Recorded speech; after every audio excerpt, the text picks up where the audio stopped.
4 bulan nggak ada berita. 4 bulan. Nah, bulan ke-7 baru artikel itu terbit. Nah, ini nunggunya lama. Nah, jadi Bapak Ibu harus bersabar juga ya. Jadi tingkat kesulitan jurnal itu macam-macam. Nah, itu soal pilar yang pertama, artinya persyaratan yang pertama. Mari kita lihat persyaratan kedua pada slide berikutnya. Tapi sebelumnya saya ingin tunjukkan dulu supaya teman-teman ada ini. Ini diambil dari Simago ya. Simago, Bapak Ibu, coba kita lihat. Ini bukan jurnal yang terbaik, karena jurnal yang terbaik itu Cancer ya. Cancer. Tapi ini contoh jurnal multidisiplin yang tertinggi. Jadi yang tertinggi itu Nature. Jadi Nature ini terbitnya Bapak Ibu harus tahu ini tahun 1860-an udah terbit. Ya. Jadi sebelum kakek kita lahir udah ada jurnal. Nah ini Science juga seperti itu. Nah ini kalau kita syarat untuk jadi guru besar dulu, ya, syarat untuk jadi guru besar dulu itu kan SJR-nya 0,15. 0,15. Ini SJR-nya Q1 14, 13, bukan 0, 14, 13, ini SJR. Nah, yang sebelah Q1 itu sebelah kanan, 1159, 1124, itu apa? Itu high index. Kita kalau menulis kan paling high indexnya 30, 50 gitu ya. Jadi high index jurnalnya. Dia high indexnya udah 1159. Nah, yang saya kasih tanda kuning, coba Ibu Bapak lihat. Yang saya kasih tanda kuning, itu jumlah artikel yang terbit dalam 1 tahun. Ya, sebelahnya itu 3 years ya. 3 years. Jadi 3 years. Ya, dalam 3 tahun segitu gitu. Coba kita lihat. Ya 3.000 artikel loh. Ya. Terus kita mau bilang ini jurnal yang jelek gitu ya. Tunggu dulu. Ini jurnal yang nggak bisa kita tembus itu. Ya. Nggak bisa kita tembus. Saya belum coba ya. Insya Allah nanti kita coba. Ini artikel berat sekali. Ya. Ini jurnal berat sekali. Nah, ini saya ambil yang bidang contoh ya, Science. Jadi ini Science, coba slide berikutnya ya. Science, kita ambil contoh Science biar kita tahu. Slide berikutnya itu ada Science ya. Nah, coba Bapak Ibu lihat tuh Science. Itu jurnal yang nomor 2 tadi, yang SJR-nya 13, high index-nya itu 1159, dokumen dia punya itu 2.376 artikel, ya, terbitnya 4-5 kali sebulan. Nah, lihat contohnya itu Pak. Mei 1 dia terbit ya, Science. Mei tanggal 1 dia terbit, Mei tanggal 8 dia terbit, Mei tanggal 15 dia terbit, Mei 22 dia terbit, Mei 29 dia terbit. Nah, ini Bapak Ibu bisa melihat ya. Jadi bagaimana jurnal yang bagus dikelola dengan sangat rapi, ya, manajemen dan mahal, ya, mahal itu yang penting. Ya. Jadi kita harus bayar dengan mahal, tapi sulit sekali. Walaupun punya uang, sulit sekali untuk bisa masuk. Ya. Jadi ini kita harus tahu pelantarannya. Berikutnya secara cepat aja. Ya. Slide berikutnya kita lihat. Nah, di slide berikutnya saya ambil contoh ini jurnal sosiologi dan political science. Ya. Nah, itu yang tanda kuning saya tunjukkan, dia menerima 100 tulisan dalam 1 tahun. Nah, jadi di atasnya kan 42, 87. Nah, jadi kita kira-kira aja. Ya, kira-kira. Ini salah satu artikel yang bagus. Dan ini salah satu dari jurnal yang bagus. Ya, judulnya American Political Science Review. Itu 100 artikel. Nah, kita bandingkan aja. Kalau dia terbit 10 artikel 1 kali terbit, berarti ada 10 nomor. Kalau dia terbit 20 artikel 1 nomor, berarti ada 5 nomor. Nah, tapi nanti kita cek. Ya. Nah, Bapak Ibu bisa langsung ya cek ke Google American Political Science Review, coba melalui Google. Slide berikutnya, Ya, slide berikutnya itu kan Q1 tadi. Ya, Q1, nah, slide berikutnya kita bisa lihat Q2, kemudian slide berikutnya kita bisa lihat Q3, ya. Nah, jadi pada slide berikutnya ya, itu Q2, jadi kita bisa bandingkan ya. Q2 SJR-nya berapa, jumlah Q3 dan Q4 bahkan. Ya, Q4.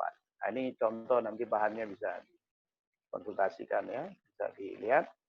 Nah, jadi itulah Bapak Ibu sekalian yang perlu kita ketahui belantara jurnal itu supaya kita bisa memasukinya. Lewat mana, dengan cara apa, karena celah-celahnya kita ketahui. Pilar yang kedua pada slide berikutnya, jangan kita abaikan, ya, itu standar mutu artikel. Jadi saya bilang ada 3 pilar penting tadi. Yang kedua ini mutu artikel. Bapak Ibu tahu kenapa tulisan kita langsung dikembalikan? Itu selain karena tidak pada tempatnya ya, artinya jurnal yang salah itu jelas ya. Tapi karena bahasa Inggris. Begitu bahasanya, ini sudah tidak ini ya, tidak readable dan belum understandable, baru readable ya. Belum sampai understandable, baru readable.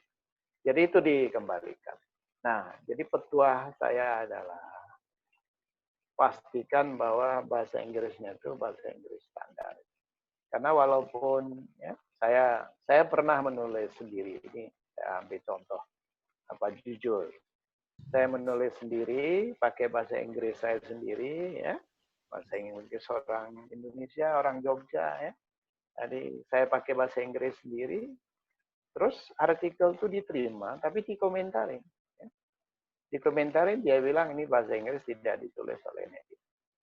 Jadi artikel saya itu accepted dengan catatan saya harus kasih ke native, gitu. Harus kasih ke native. Nah, jadi sampai hari ini saya kalau menulis itu daripada 2 kali kerja, ya, saya langsung kasih ke native. Atau memang teman kita yang profesional yang memang dia bisa menulis atau bisa mengedit dengan standar native, ya, pokoknya standarnya itu.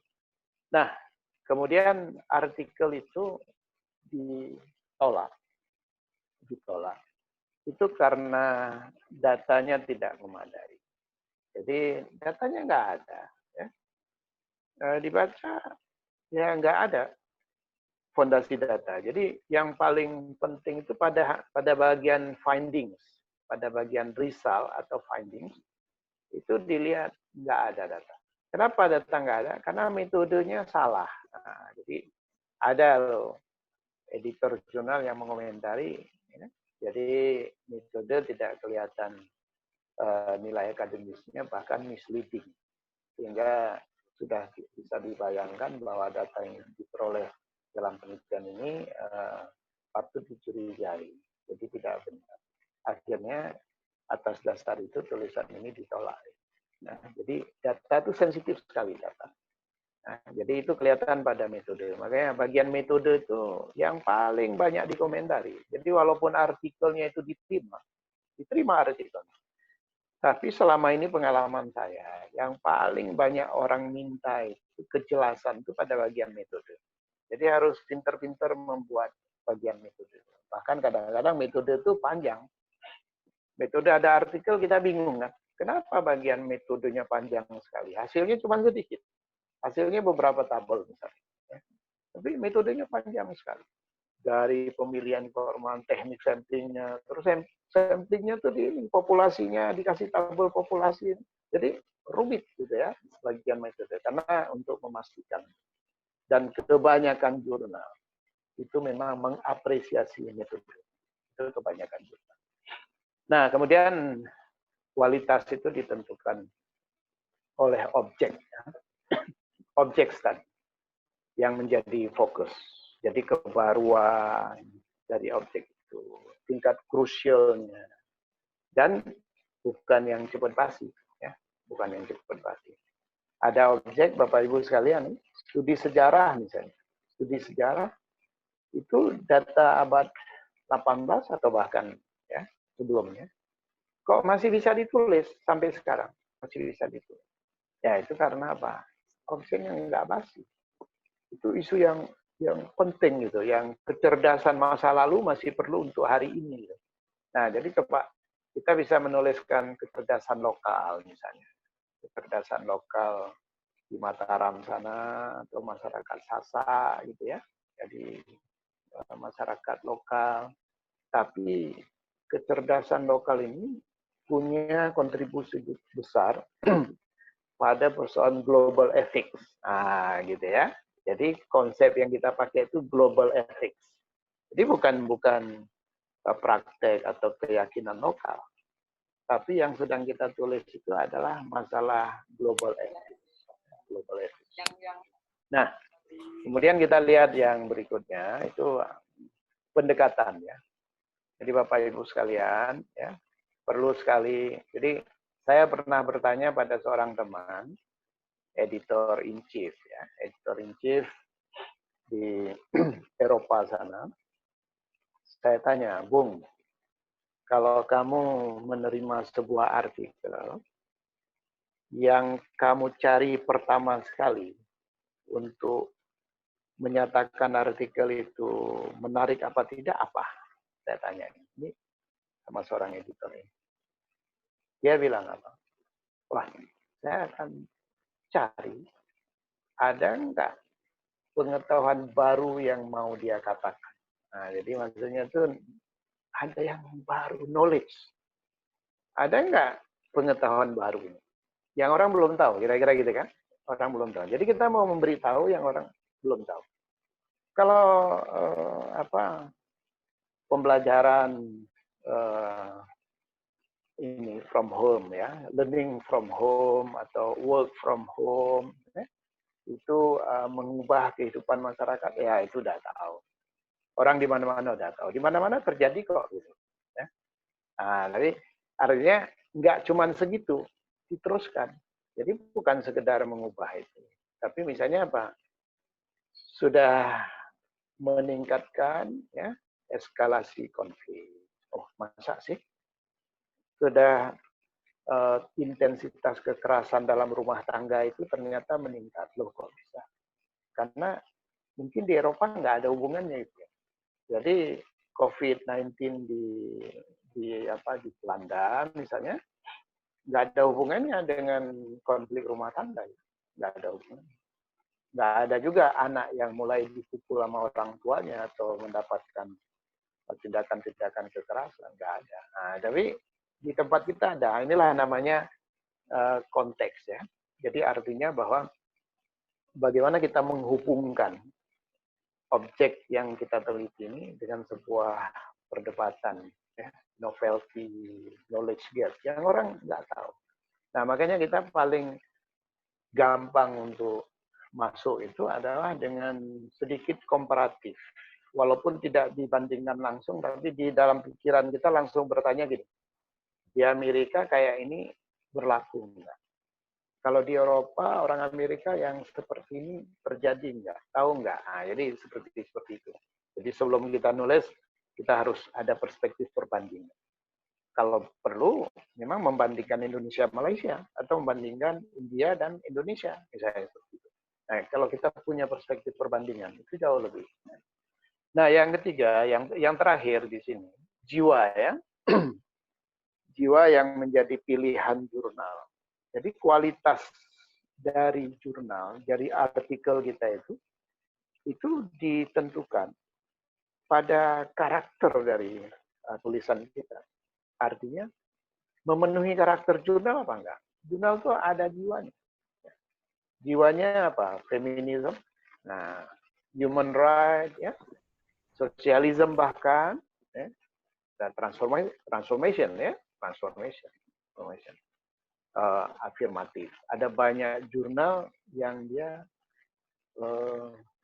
mementingkan sekali afirmatif action. Pembelaan. Misalnya apa?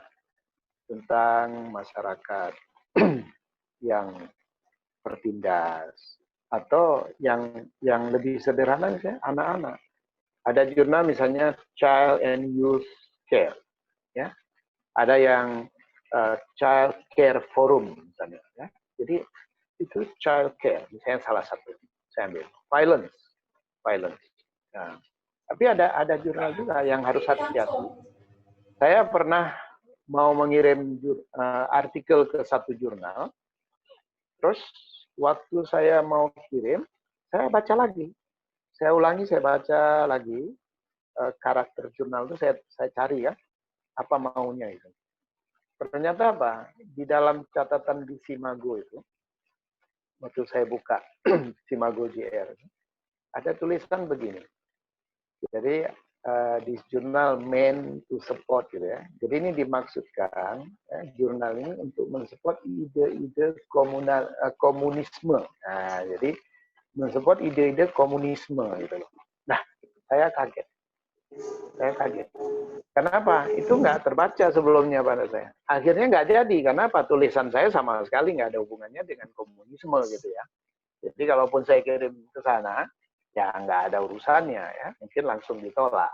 Jadi ini harus kita lihat. Jadi standar mutu tulisan itu penting sekali. Nanti kita lihat gimana cara. Nah, beberapa hal saya kasih contoh. Coba pada slide berikutnya. Pada slide berikutnya. Nah, jadi itu contoh yang saya sebut tadi. Coba kita merespon. Jadi responsif terhadap isu-isu global. Ini kan isu global. Tapi juga lokal. Karena saya bilang threats and fear in Indonesia. Jadi ada isu lokalnya. Tapi yang paling penting di sini apa? Dua hal. Yang satu aktual. Jadi tulisan ini sifatnya aktual. Ini baru terbit beberapa hari yang lalu ya. Jadi di jurnalnya namanya Psychological Trauma. Nama jurnal. Nah ini isu ini isu yang sangat sangat aktual yang sedang dihadapi seluruh dunia gitu. Jadi tangkap. Jadi cepat kita tangkap, kita tulis cepat. Ya, kasarnya gini, sebelum orang lain banyak tulis gitu. Jadi Anda harus cepat. Ya, tapi juga harus bagus ya, harus menulis dengan bagus. Nah, tapi juga isunya krusial. Ya. Krusial memang ini penting sekali untuk kita ketahui gitu ya, untuk diketahui di dunia. Nah, jadi kalau saya sebenarnya mau nulis tapi waktunya nggak ada ya, karena banyak menjadi webinar ini ya, Zoomian ini. Jadi kalau Bapak Ibu ada yang mau nulis, itu saya usulkan menulis ya. Jadi itu evaluasi COVID-19 after 3 months in Indonesia. Ya, jadi COVID-19 after 3 months in Indonesia. Apa yang terjadi? Nah, itu dunia sangat perlu tahu. Ya, sangat perlu tahu. Nah, tadi malam saya usulkan pada seorang kawan dari Fakultas Ilmu Budaya UGM, ya, saya usulkan supaya beliaunya, karena beliau ahli ya dalam bidang humor. Jadi saya usulkan COVID-19 between horror and humor. Ya. Jadi itu antara horor dan humor. Orang bisa berhumor dengan memes, ya, dengan macam-macam kata-kata, caption, dengan visualisasi. Orang bermain-main, apa maksudnya itu? Apakah itu betul-betul main-main? Ya? Mungkin something else gitu yang harus kita maknai. Ini contoh-contoh ya, Bapak Ibu sekalian. Nah, pada slide berikutnya, kita lihat slide berikutnya. Nah, mari kita lihat.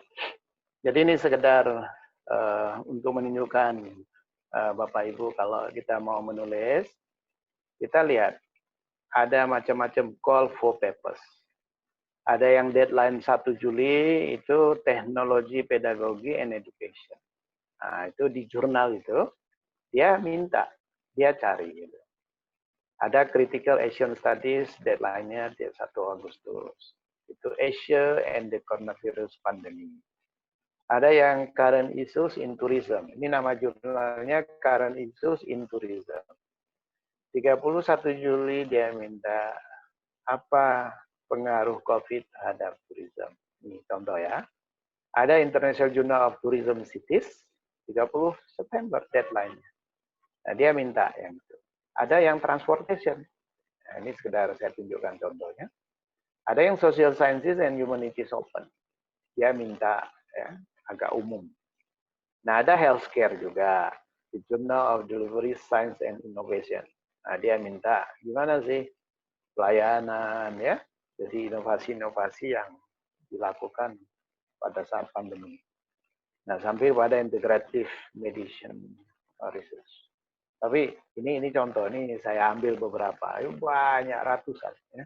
Ratusan, kalau ada yang perlu bisa menghubungi IA Scholar, nanti teman-teman bisa bantu di kelompok IA Scholar.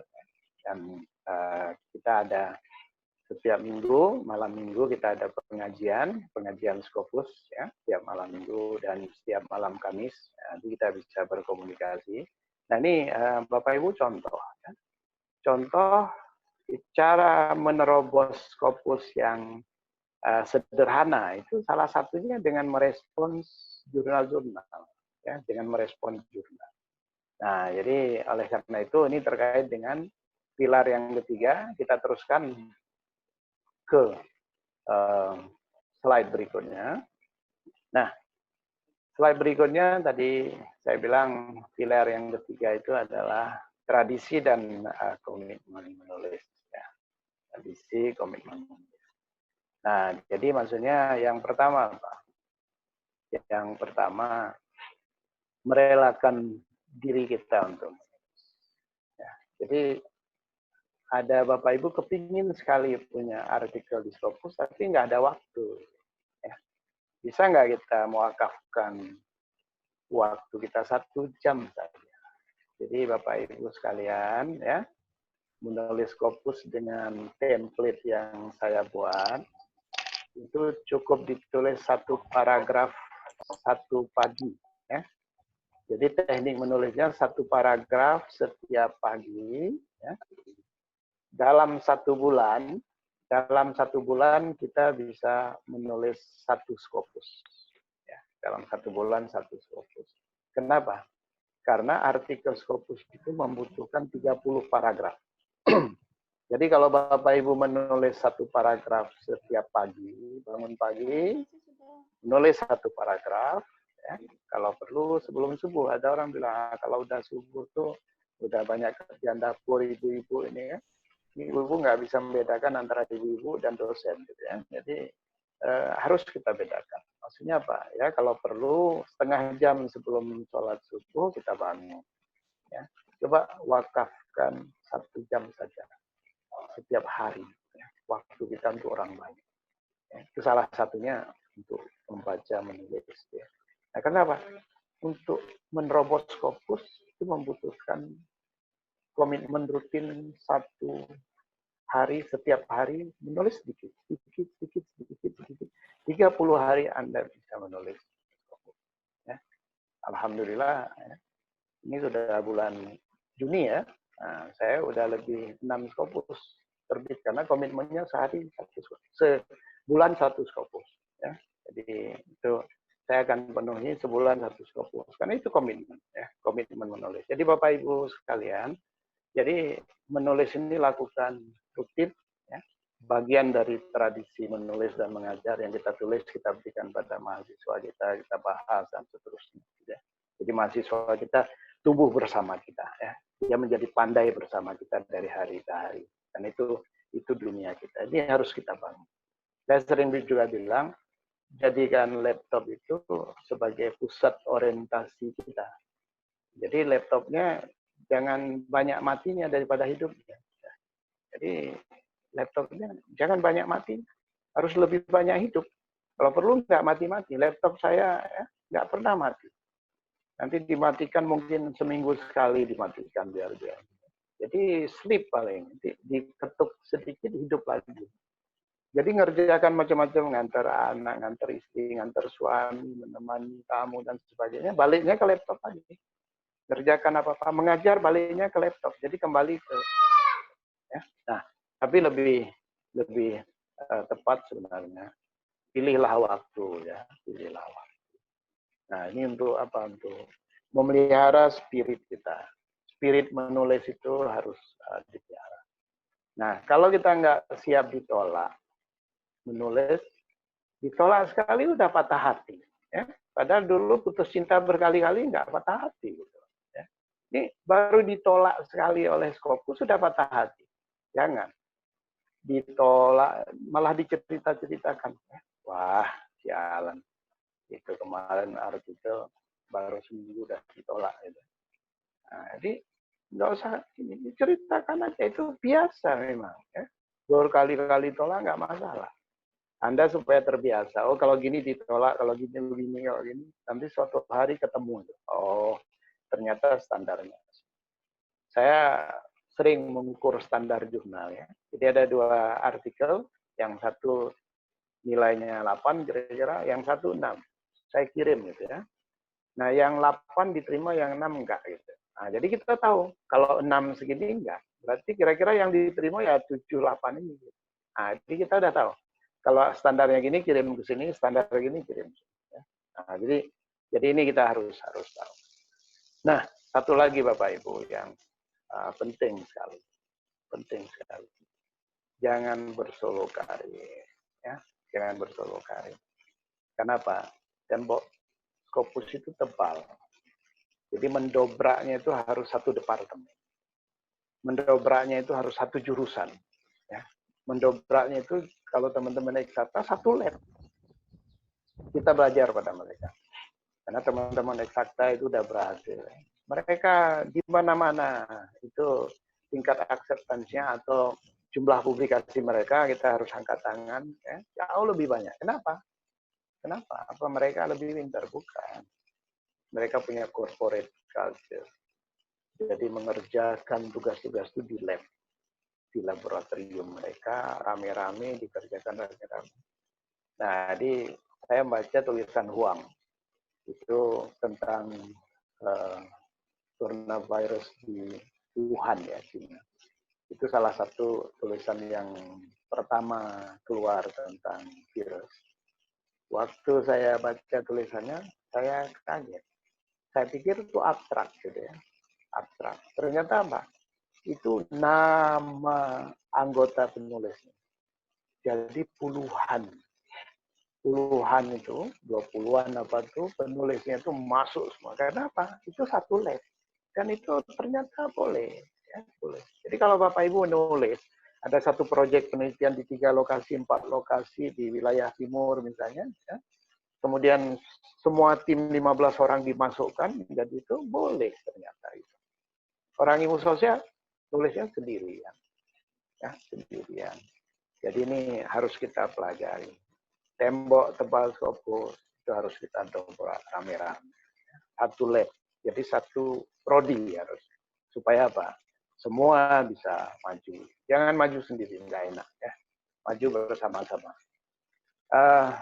Slide berikutnya, mari kita lihat. Ada beberapa catatan penutup. Pada slide berikutnya, saya mengingatkan lagi, ini sedikit ya. Ini, saya sudah bicarakan sebelumnya tadi, tapi ada baiknya saya share kembali.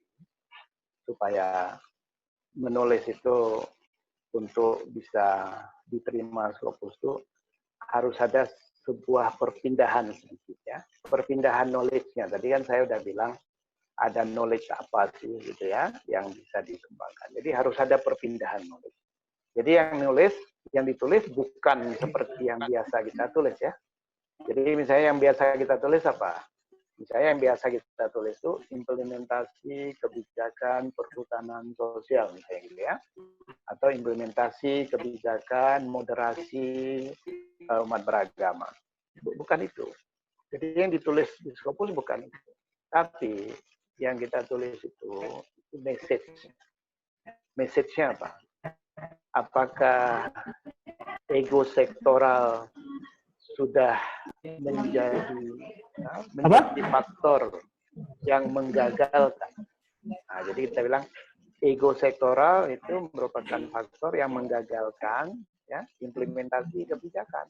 Nah, jadi kita bergerak sedikit, bukan sekedar implementasi kebijakan, tapi harus ada pesan. Pesannya apa? Ego sektoral, kepemimpinan, disfungsi atau delegitimasi pemimpin sehingga menyebabkan suatu terjadi. Nah, ini kita harus pindah. Jadi ada pergeseran tingkatan akademis ya, dari yang terlalu seni deskriptif, wah kita bisa menulis tentang seni gitu ya. Jadi ada seni yang sangat canggih apa di satu masyarakat, dimasukkan Scopus nggak bisa. Kenapa? Nggak kenal. Nah, kecuali kita masuknya bukan lewat seninya, tapi lewat counter culture, resistensi budaya, atau ini merupakan satu dominasi, ya, dominasi, subordinasi. Nah, jadi pakai itu. Nah, jadi istilah diskriminasi, beban finansial, trauma psikologis, ya, jadi kritik atau sempitnya ruang partisipasi dan sebagainya. Nah, jadi Bapak Ibu harus ada sebuah pergeseran. Jadi untuk kualitas artikel itu tampak dari pergeseran akademiknya. Dari yang deskriptif, kalau deskriptif ini orang jauh di sana udah tahu, ya kita juga tahu tuh, ya. Di tempat kita juga ada. Tapi yang menarik apa? Nah, yang menarik itu harus ada, ya, ada konteks. Jadi bukan cuma konten, tapi konteks akademiknya harus kita bawa. Nah, mari kita lihat slide yang terakhir. Jadi sebagai penutup, Bapak Ibu sekalian, ini saya menyimpulkan ya dari yang saya sampaikan tadi. Mari kita mulai dari jurnal dan berakhir pada jurnal. Jadi untuk menerobos Scopus, jangan mulai dari disertasi ke jurnal, nggak muat. Jadi petuah yang pernah diberikan oleh seorang ahli itu, ya pernah saya baca gini, bukanlah ide yang bagus meringkas disertasi untuk dijadikan artikel jurnal. Itu bukan pilihan. Karena apa? Tidak ada jurnal yang dibuat sejalan dengan disertasi kita. Tidak ada jurnal yang dibuat untuk kita, itu lebih jelas lagi. Ya. Tapi kita harus membuat untuk jurnal. Makanya artikel jurnal itu harus ditulis, bukan diringkes. Ya. Bukan diringkes. Ya, apalagi copy paste. Kalau copy paste nanti Turnitinnya bicara. Ya. Tulis, harus ditulis. Nah, jadi gimana ditulis? Jangan ditulis kalau belum tahu jurnalnya. Makanya di depan sekali tadi saya tunjukkan jurnal-jurnal Scopusnya itu. Contemporary Islam atau Contemporary Religious Studies, ya. Atau American Journal of Sociology, misalnya. Sociological Perspective, misalnya. Ya. Political Studies, dan seterusnya. Cultural Anthropology. Nah, jadi pilih dulu satu jurnal yang cocok dengan selera kita. Pilih satu jurnal yang cocok dengan bidang kajian kita. Orang meneliti kekerasan terus berkata, langsung ambil jurnal violence, ya. Jadi misalnya gender violence, jadi studi-studi tentang violence, langsung ambil jurnalnya itu. Nah, jadi pelajari dulu selera dari jurnalnya. Oh, jurnalnya mau. Ya, seperti contoh saya tadi menulis di psychological trauma. Apa yang saya lakukan? Saya ambil jurnalnya. Bapak Ibu, mungkin kelihatannya artikel itu sepele ya, sedikit gitu ya. Tulis, compact ya, sedikit. Tapi kalau saya cerita proses saya menulis itu, saya memeriksa 200 artikel yang pernah terbit di situ, jangan salah. Ya, 200 artikel. 2 hari saya periksa, baca 2 hari untuk mengerti selera, untuk memahami template. Jadi kelihatannya manis ya, dibaca indah, enak itu tulisan keluar di satu gitu ya, wah, seneng gitu. Tapi prosesnya orang tidak tahu. Kalau 2 hari saya membaca 200, saya memang sengaja ya masuk ke scopus.com mencari jurnal itu, memprint. Saya print 200 judul dari tulisan yang terbit di situ, saya periksa satu-satu untuk mendapatkan selera.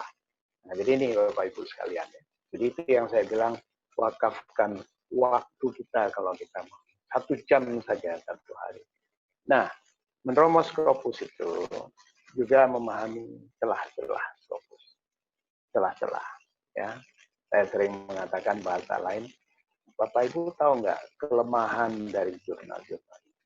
Coba cari kelemahannya apa. Celah-celah. Ya. Nah, jadi celah-celah Scopus itu. Nah, satunya collaborative writing.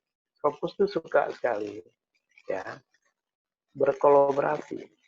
Nah, paling bagus gimana? Berkolaborasilah dengan pembimbing Anda. Ya. Ini saya kadang-kadang prihatin ya melihat anak muda. Ya. Jadi masih muda sudah apa ya? Sudah selfish gitu ya. Menulis sendiri, ya. Nulis sendiri ya.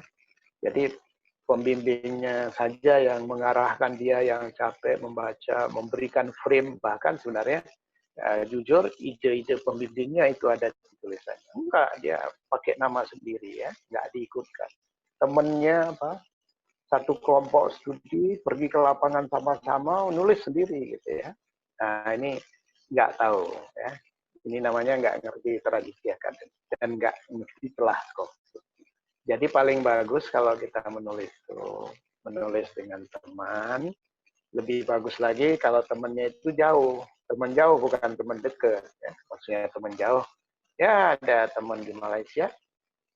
Ya ada teman di Amerika, di Australia. Ya. Ini saya sedang berusaha kontak kawan ya, editor in chief satu jurnal di UKM, Institut Kebangsaan Malaysia. Malam Kamis nanti kalau dia bisa, itu saya minta supaya bisa ngobrol sama teman-teman di Indonesia ini melalui webinar juga malam Kamis, supaya bisa mendapatkan langsung dan mendengarkan langsung ya, dari editor in chief. Kayak apa sih dia bekerja, itu penting sekali. Bahkan kita harus cari teman-teman dari Amerika dari mana untuk menulis bersama. Jadi minta saran dia kasih catatan, dia memperbaiki, kita nulis kolaborasi. Nah, apalagi kalau komparatif khusus. Bandingkan Vietnam dengan Indonesia, China, ya. Muslim minority, ya, di mana Myanmar, China, di mana Southeast Asia, itu hal-hal yang penting sekali. Nah, tadi yang saya bilang tematik. Jadi celahnya apa? Ada jurnal, ada jurnal tuh dia tema, ya tema. Nah, jadi misalnya Open Library of Humanities. Nah, ini kalau Bapak Ibu buka jurnalnya Open Library of Humanities, kita kirim artikel. Loh, kok nggak direspon ya? Nggak ada jawaban. Waktu kita baca sekali lagi baru kita tahu. Dia memang nggak terima artikel lepas. Waktu kita klik di sistem, di situ ada pilihan. Ini artikel kita tuh masuk ke tema mana? Ada pilihannya. Ya. Jadi langsung diklik tema itu. Karena artikel itu untuk tema itu celah. Itu celah yang tersedia. Jadi tulislah kepada tema yang dia minta. Kenapa? Jurnal itu pada dasar kesulitan memenuhi tema. Dia kepingin ada tema. Ya. Jadi nomor ini ada tema ini. Tapi bukan cuma itu. Seperti Open Library Humanities itu, dia ada 3-4 tema ya tentang ya salah satu temanya itu tentang movie ya, tentang film. Ada tentang museum misalnya, tentang museum. Gitu. Nah, ini ada tema-tema yang nggak terisi. Nanti terisi cuma satu artikel di bawah tema itu, 2 artikel. Nah, kita bisa lihat itu celah. Artinya apa? Kita bisa menulis ke situ. Asal dengan standar dia itu memenuhi, kita bisa mengisi celah itu. Nah, ini kita harus lihat. Jadi mengenali betul hal semacam itu termasuk yang tadi ya, yang saya bilang kita isu-isu yang aktual yang seperti tadi. Ya. Jadi makanya momentum historis itu kesempatan yang penting sekali ya. Momentum historis dipakai. Misalnya sekarang lagi ada COVID, ini kan historis nih. COVID kan datang 20 tahun sekali ya. Artinya wabah itu kalau kita lihat sejarahnya, dia berulang 20 tahun sekali. Kalau bencana seperti tsunami katanya 50 tahun sekali. Jadi artinya ini kan sejarah. Sejarah, nah jadi harus lihat. Waktu kita menulis, sebenarnya kita menulis sejarah. Supaya 20 tahun lagi orang bisa menemukan tulisan kita dan bisa belajar sesuatu dari tulisan kita. Nah ini kalau ada yang nulis itu bisa menjadi sumber kecerdasan. untuk hidup yang lebih baik ke depan atau menyelamatkan peradaban manusia, ya, peradaban manusia ini. Jadi posisi tulisan kita itu penting sekali. Nah, makanya selalu kita pikir gimana menulis sesuatu yang berguna untuk orang banyak, bukan berguna untuk kita. Ya, ini bukan sekedar apa ya, pernak-pernik akademik yang kepuasan akademik pribadi, bukan, tapi something yang kita hasilkan yang bisa membuka mata orang, menata sesuatu lebih baik, ya, memberikan harapan baru ya kepada kehidupan yang lebih baik. Ini saya kira penting. Ini yang saya bilang tadi, Bapak Ibu infakkan ya waktu ya sedikit 1 jam 1 hari, ya, 1 jam 1 hari untuk kita memberikan sesuatu yang lebih baik pada umat manusia, pada orang lain. Jadi tulisan-tulisan kita itu bisa mencerdaskan. Nah, jadi itu saja dari saya di slide terakhir itu apa? Sekedar untuk kami punya ya, ruang belajar di slide terakhir, tolong. Ini kita punya ruang belajar menulis artikel jurnal di Jogja, di berbagai tempat. Kita membangun komunitas menulis, komunitas belajar ya di berbagai tempat supaya apa? Supaya makin banyak dan Scopus ini makin terbiasa, Ya. Kita prinsipnya bukan soal Scopus, tapi soal menyumbangkan pikiran-pikiran kepada orang banyak secara bersama-sama.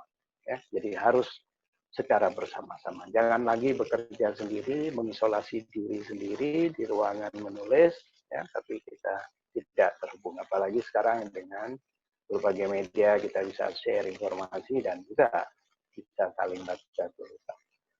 Saya kira itu Mas Saiful, pengantar dari saya supaya teman-teman ada ruang juga untuk mendiskusikan atau bertanya lebih lanjut. Ya, saya kembalikan pada Mas Saiful. Terima kasih.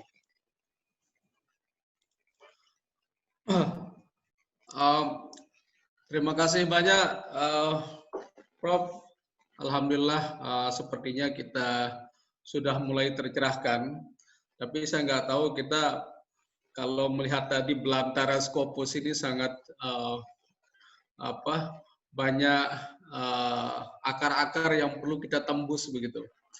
Dan tentunya bagi teman-teman yang mungkin baru memahami atau baru menggali tentang karakter jurnal, ini membuat kita nanti ya mungkin kita sekarang bisa bingung lebih jauh. Tapi tadi di slide terakhir Prof. Irwan sudah menunjukkan bahwa ada ruang untuk belajar. Ya. Ada ruang untuk belajar tadi. Ada beberapa teman di Scholar yang sangat aktif untuk membimbing dosen-dosen lain dari berbagai perguruan tinggi. Jadi nantinya kalau masih bingung ke depannya bisa langsung kontak ke IA Scholar. Ya, tadi ada beberapa hal yang sudah disampaikan oleh Prof. Irwan. Tentunya teman-teman saya yakin sudah menyimak semua.